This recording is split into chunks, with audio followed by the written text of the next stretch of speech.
এই চ্যানেল কোনো অবৈধ কার্যকলাপকে উৎসাহিত বা সমর্থন করে না। এই চ্যানেলের সমস্ত বিষয়বস্তু কেবল তথ্য ও শিক্ষামূলক উদ্দেশ্যে প্রদান করা হয়েছে।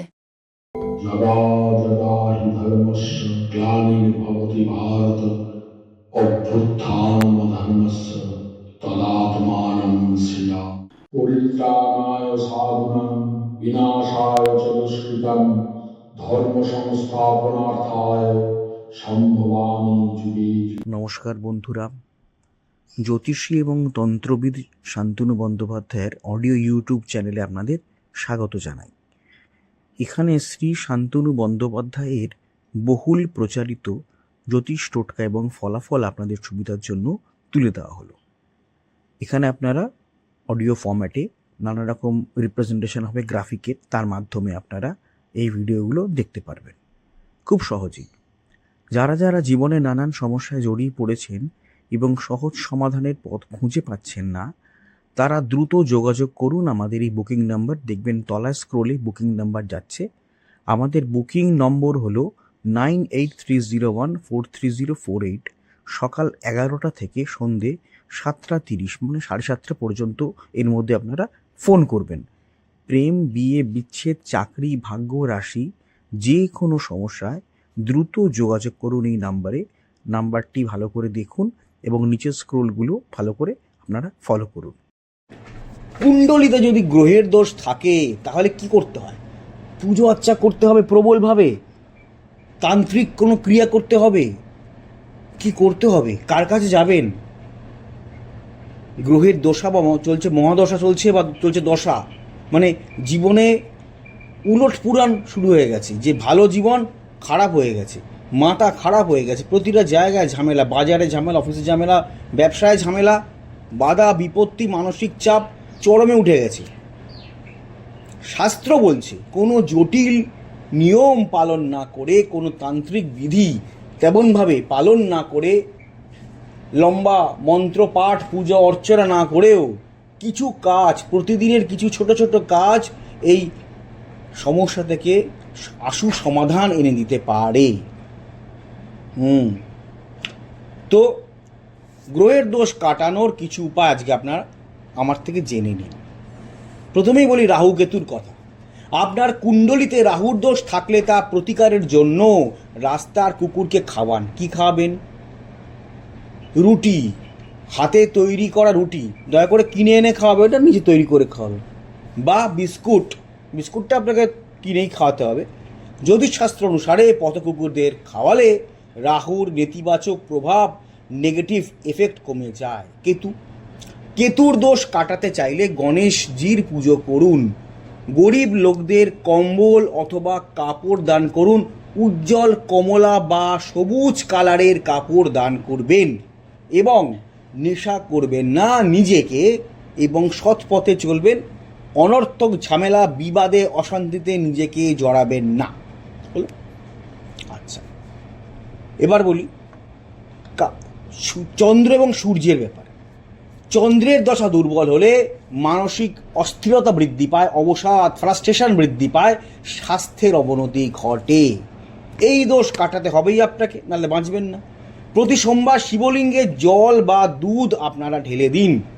প্রতিদিন রাত্রিবেলায় রূপোর কোনো পাত্রের মধ্যে জল রেখে পরদিন সকালে পান করুন। বাড়িতে রূপোর পাত্র না থাকলে এখনই কিনে নিন, ছোট একটি পাত্র কিনে নিন, তাতে জল পান করুন।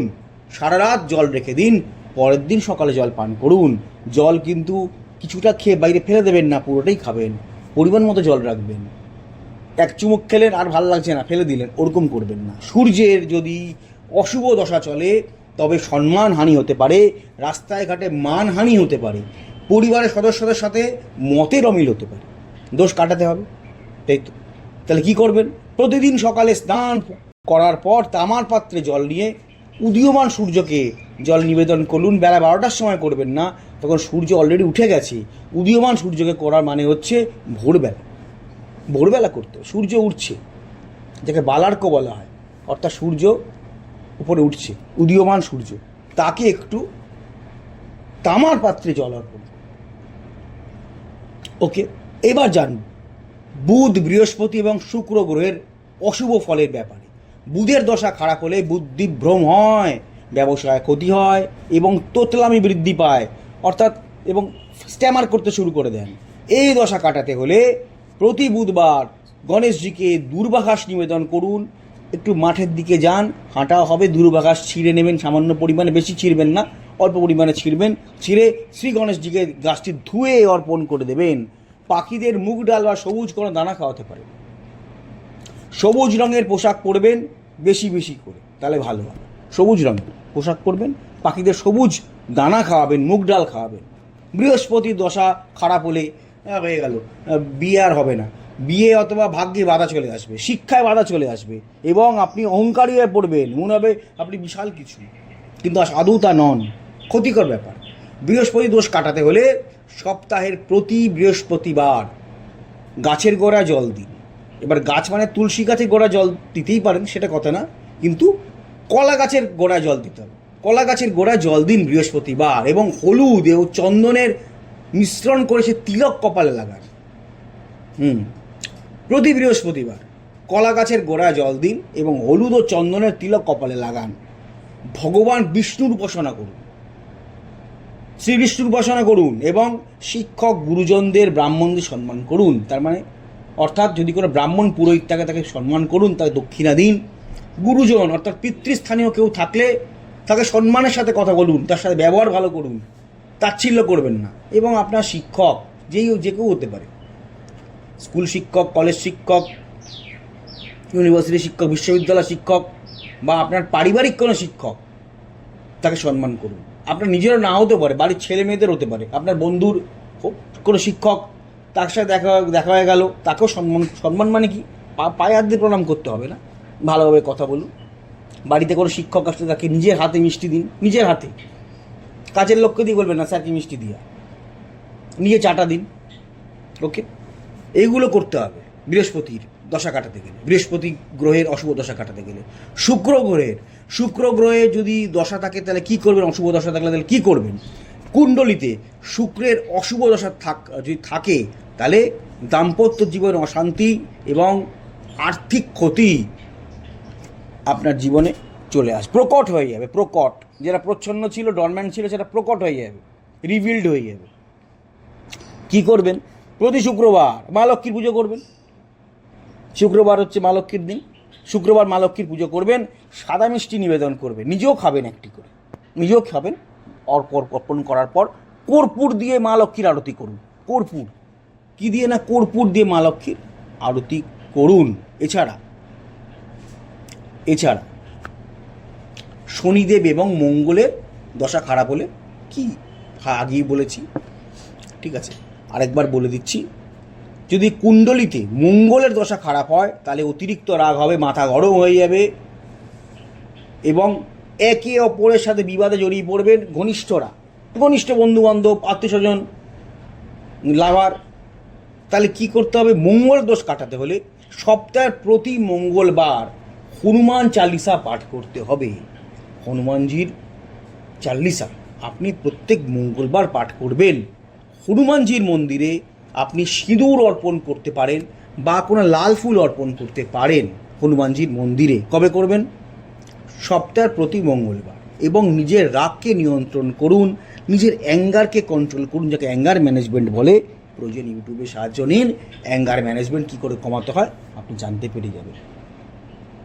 এর ধ্যান ট্যান করুন, ঠান্ডা জলে স্নান করুন ইত্যাদি, এবং নিজের পছন্দের খাবার খান, দেখবেন কিছুটা রাগ কমেছে আপনার। আর যদি শনি গ্রহের অশুভ দশা চলে তাহলে কি করতে হবে? তাহলে কোনো কাজ আপনার সফল হবে না, কাজে বিলম্ব হবে, যাকে বলে প্রোক্রাস্টিনেশন বলে একটা কথা আছে। অর্থাৎ হচ্ছে আপনি নিজেই সব কাজে ডিলে করতে থাকবেন, নিজেই আজকে করব কাল করব করে। আমাদের মতন বহু লোকের জীবনে এটাই হয় এবং কঠোর পরিশ্রমের পর আপনি সাফল্য পাবেন না। যদি আপনার কুণ্ডলিতে শনি গ্রহের কোনো দোষ থাকে তাহলে প্রতি শনিবার আপনি অশ্বত্থ গাছের নিচে, অশ্বত্থ গাছ অঞ্চলে খুঁজে নেবেন, আশা করি থাকবে, তার নিচে সর্ষের তেলের প্রদীপ জ্বালান। সর্ষের তেলের একটি প্রদীপ প্রতি শনিবার সন্ধেবেলায় অশ্বত্থ গাছের নিচে আপনি জ্বালান। হনুমানজির পুজো করলেও আপনি শনিদেবকে শান্ত করতে পারেন, তুষ্ট করতে পারেন। এবং যদি আপনার চেনাশোনা কোনো দরিদ্র মানুষ থাকে তাকে একটু সাধ্যমতো দান করতে পারেন, সাধ্যমতো। ওকে, এর ফলে শনিদেব প্রসন্ন হন। যারা সাফাই কর্মী, যারা নোংরা সাফ করেন, সমাজ ক্লিন করেন, এক কথায় বলতে গেলে তাদের যদি একটু দান করতে পারেন আপনার সাধ্য মতো, তাহলে কিন্তু শনিদেব প্রীত হবেন এবং আপনার উপরে শনির দোষ অনেকটাই কেটে যাবে। আপনারা অতি অবশ্য কদিনের মধ্যেই চলে আসছে, অ্যামাজনে পেয়ে যাবেন শোধন দ্রব্য। আমি বলে দেবো, লিংক দিয়ে দেবো, এবং সেই শোধন দ্রব্য কিনে আপনারা যে কোনো জায়গায় থাকেন না কেন, আপনারা ওটা যদি কিনে রেখে দেন অনেকদিন চলে যাবে। যেমন অমৃতবিন্দু স্নান দ্রব্য 1 চিমটি করে, আপনারা যদি একটা ডিব্বা, এই ডিব্বাটা কেনেন বহু দিন আপনাদের চলে যাবে। হ্যাঁ, আপনারা অতি অবশ্যই কিন্তু অ্যামাজনে গিয়ে নবগ্রহ বাথ পাউডার বলে সার্চ করলে এটা পাবেন। আর তারপর শোধন দ্রব্য আমি যখন করে দেবো আমি বলে দেবো, ইন্ডিয়া মার্টেও পাবেন। আমার যে আরেকটা নিজস্ব ওয়েবসাইট ananddarshan.com, সেখানেও আপনারা পাবেন। আচ্ছা, একটা কথা আপনাদের বলি, সেটা হচ্ছে অডিও ট্র্যাক। আপনারা হয়তো আমার ভিডিওটা চালালেন এবং দেখলেন যে প্রথম থেকে সেটা ইংলিশে হচ্ছে। মুশকিল, শান্তনু ইংলিশে বলতে শুরু করছেন। না, ব্যাপারটা তা নয়। 3টে ল্যাঙ্গুয়েজে আমাদের ভিডিওটা সেট হয়ে যায়। অনেক সময় দেখা যায় হিন্দিতে আরম্ভ হয়ে যাচ্ছে, অনেক সময় দেখা যায় বাংলাতেই যা চলছে, আবার অনেক সময় দেখা যায় ইংলিশে চলছে। তো এটা যখন আপনারা চলবে তখন আপনারা কি করবেন? কিচ্ছু না, ভিডিওর যেটা চলছে তার ঠিক ডান দিকে দেখুন কোনায় একটা চাকার মতো একটা সাইন আছে, একটু ক্লিক করলে দেখতে পান চাকার মতো সাইন আছে। সেই সাইনটাকে ক্লিক করবেন। ক্লিক করার পরে দেখবেন নিচে অডিও ট্র্যাক বলে একটা লেখা দেখাচ্ছে। ওই যে বারটা আসবে, বারের নিচে অডিও ট্র্যাক আছে, ওই অডিও ট্র্যাকটা ক্লিক করবেন। ক্লিক করলেই দেখবেন ওখানে বেঙ্গলি অরিজিনাল দেখাবে। যেখানে হয়তো হিন্দিতে চলছে, হিন্দি নিচে রয়েছে, কিন্তু বেঙ্গলি অরিজিনালে আপনারা ক্লিক করে দেবেন। যদি বেঙ্গলি অরিজিনালে ক্লিক করে দেন তাহলে কিন্তু আপনারা বাংলাতেই আবার আমার কথাটা শুনতে শুরু করবেন। হ্যাঁ, সুতরাং চিন্তা করার কোনো কিছু নেই। এই যে আমি স্ক্রিনে দেখিয়ে দিলাম, এইভাবে আপনারা অডিও ট্র্যাকটাকে জাস্ট চেঞ্জ করে নেবেন। হ্যাঁ, অডিও ট্র্যাকটা চেঞ্জ করলে আপনারা আবার পুনরায় আপনারা বাংলায় বা ইংলিশে বা হিন্দি থেকে আপনারা বাংলায় ফিরে আসতে পারবেন। যাই হোক,